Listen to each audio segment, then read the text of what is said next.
Flashback.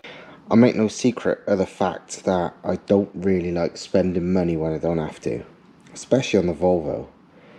But now the clutch is not holding, well, I have to spend some money.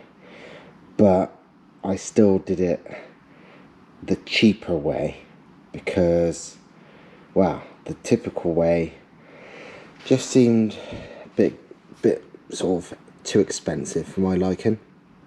So yeah, a rated clutch for the Volvo. The standard is a dual mass thing, which is A, bloody heavy, and B, well, the clutch can't take it. The usual solution is to go for an aftermarket lightweight flywheel and a rated clutch kit. Unfortunately, that kit adds up to like, wow, it's over 500 quid. And that's not that much for some cars, but for this bloody Volvo it is. And also, to be honest, the clutch isn't that light. Like it's 6 kilos or so. It's not super light. If it's like 3.5 or something, I'd be like, game on. But 6 kilos is no big deal for, So I've gone a different way, and it's this. I'll show you.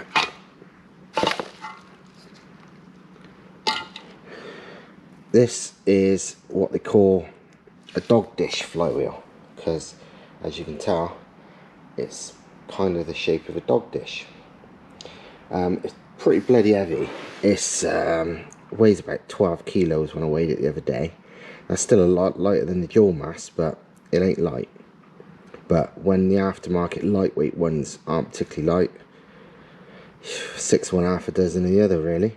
This cost me zero because it came with a car. It's these were basically standard on a lot of older Volvos and often less powerful ones as well. A lot of them didn't have dual masses. I think anything with an M90, the later Gearbox, had a dual mass, but not all or none, or I don't know, something of the earlier boxes didn't. Anyway, whatever it is, doesn't matter to me. This is what I need for this.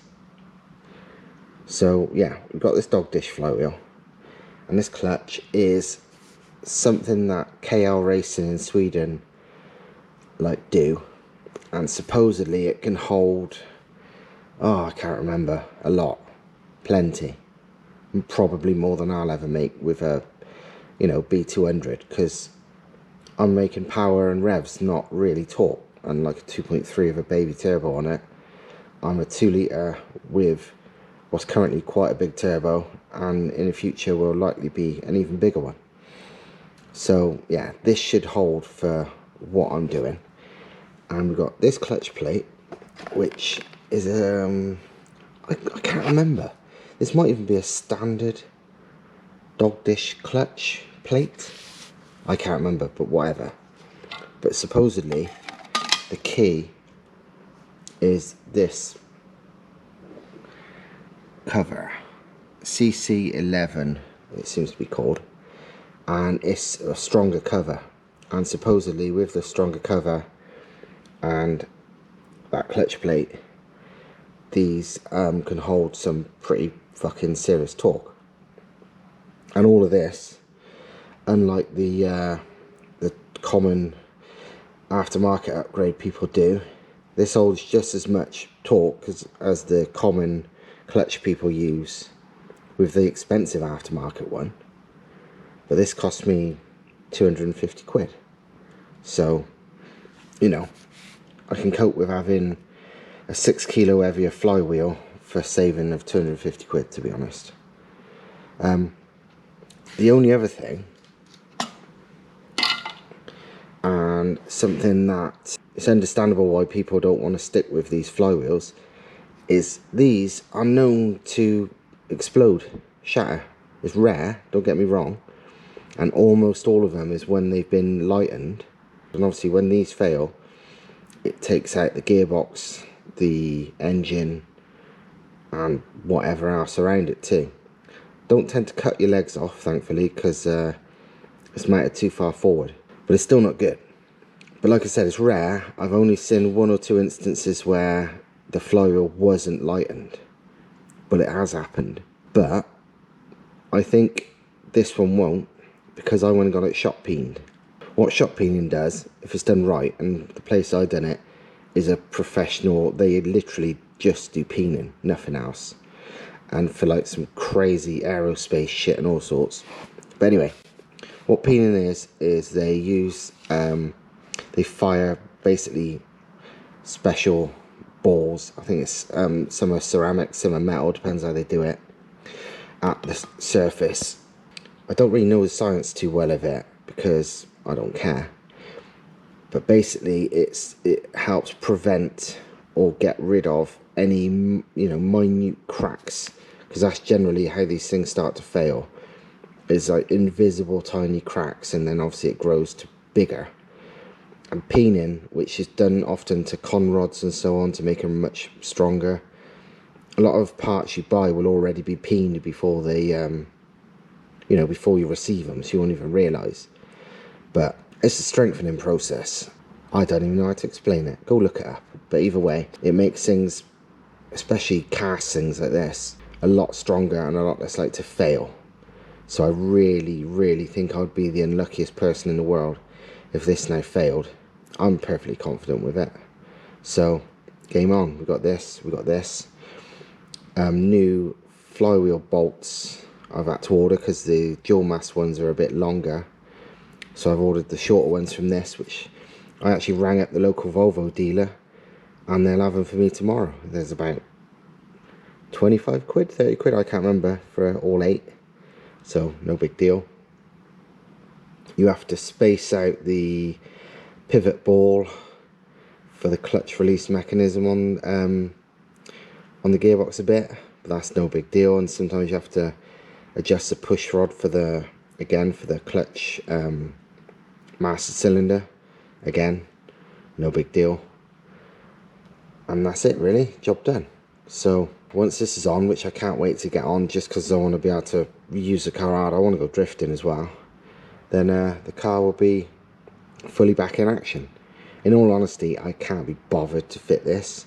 I'm half tempted to pay somebody to do it, but either way, it's getting done, and it should be a big improvement over the standard setup for sure.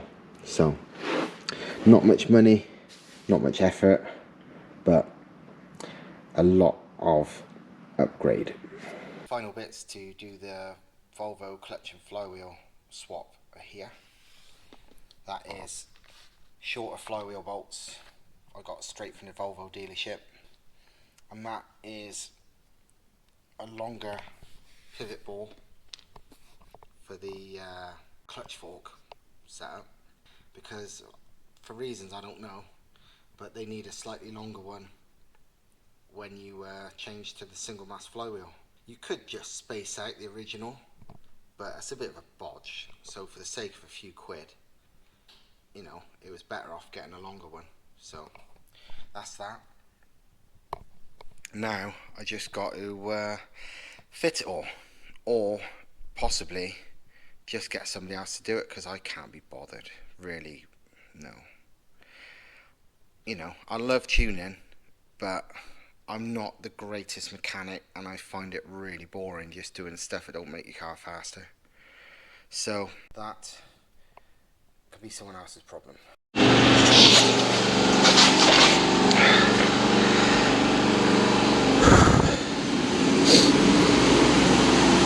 End of flashback. I'm back in the Volvo.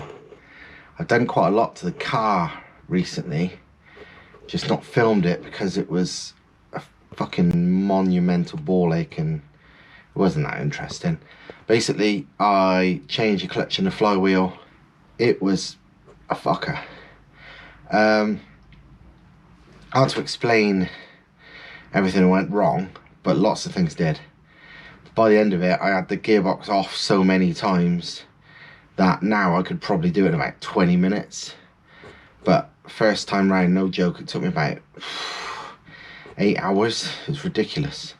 I did it on the floor, on axle stands, which didn't make it easy. And I did it on my own, which didn't make it easy. If you had a friend there to pass you stuff and line things up, so much quicker. Soon after.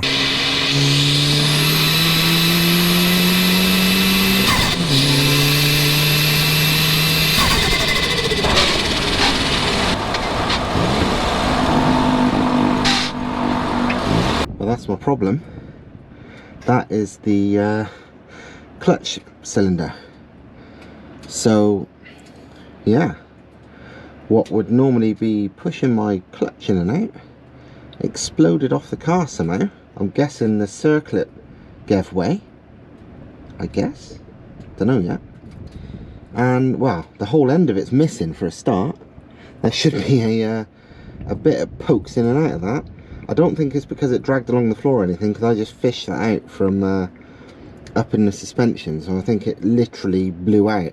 And going by the noises I heard when it actually happened on the motorway, I'm not surprised.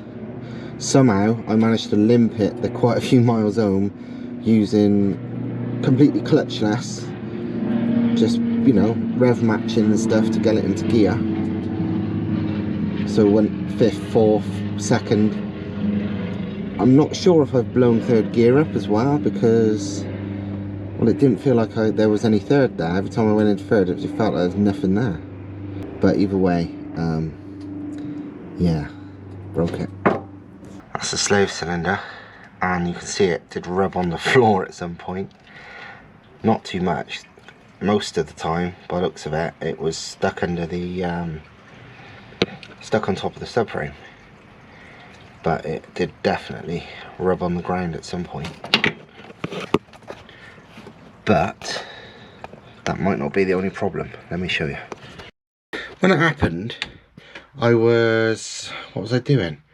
I was changing gear. I was going fucking hard and changing gear, and suddenly the pedal just hit the ground. And it felt...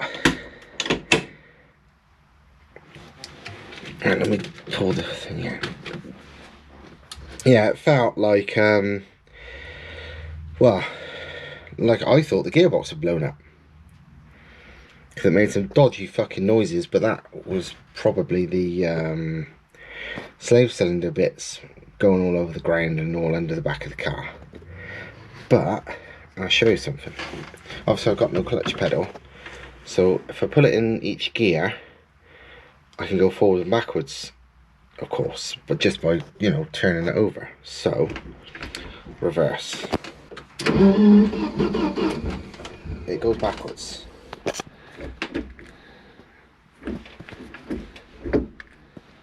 First. Yeah. Second. Yeah.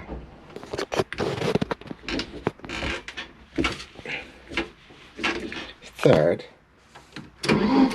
no. All the way home, as I was basically having to rev match it to, you know, get it in gear with no fucking clutch.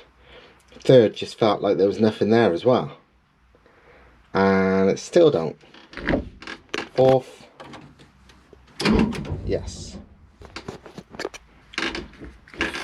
Fifth, yes. It feels like there's nothing there.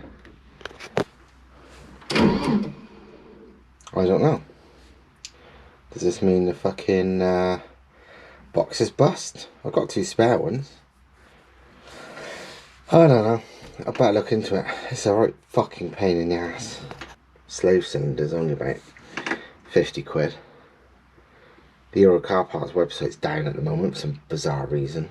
You can get one off eBay, but if I can get one from Euros, then I can get it tomorrow. But, yeah. I don't know if I can get a 3rd gear tomorrow.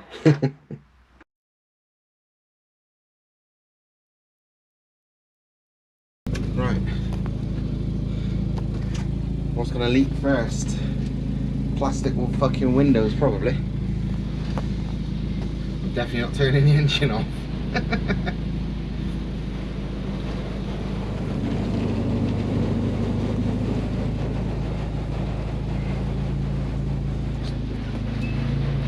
I reckon if I turn the engine off, it wouldn't start again.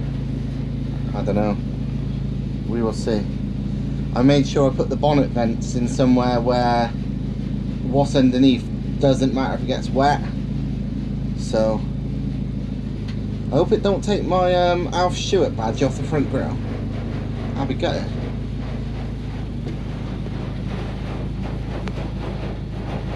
I know most car people like wouldn't dare take their car for a car wash because it ruins the paint, but the paint on this is shit. I mean, it's just a Volvo drift car. I'm more worried about this ripping off the fucking side skirts or something, but we'll soon find out. I'm wondering what's going to fall off. The rear spoiler's not exactly held on great, I must admit. It's like some 3M tape that holds that thing on, that lip spoiler.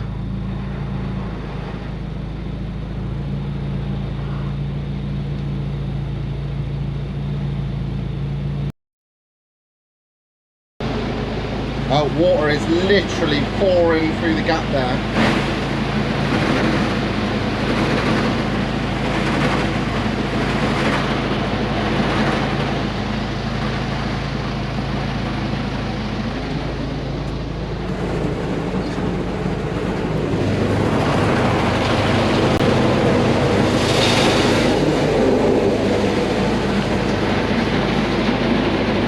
Is my spoiler still fitted?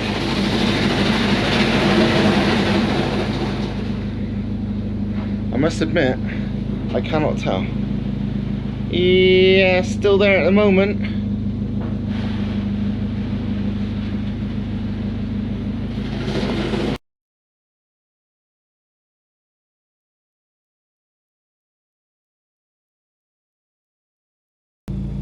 Yeah, on the face of it, it's survived. So let's park up just in front and have a nosy. Well, it's a lot cleaner than it was. Spoiler amp fell off. Skirts are still on. It didn't take that. Shows how shit job it does. I can wipe that with my finger. What a crap car wash.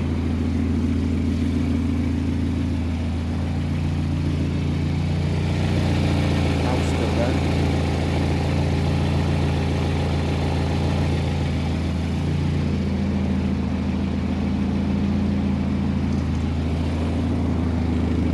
Yeah, fuck it, it's all there. This car wash don't do anything, look. Absolute shit. So yeah, it's survived, but looking at the fact it hasn't even wiped off even the littlest fucking dirty marks, I'm not really that surprised. I was gonna break a bloody side skirt off, it can't even wipe off a little mark. Oh well, it's cleaner than it was.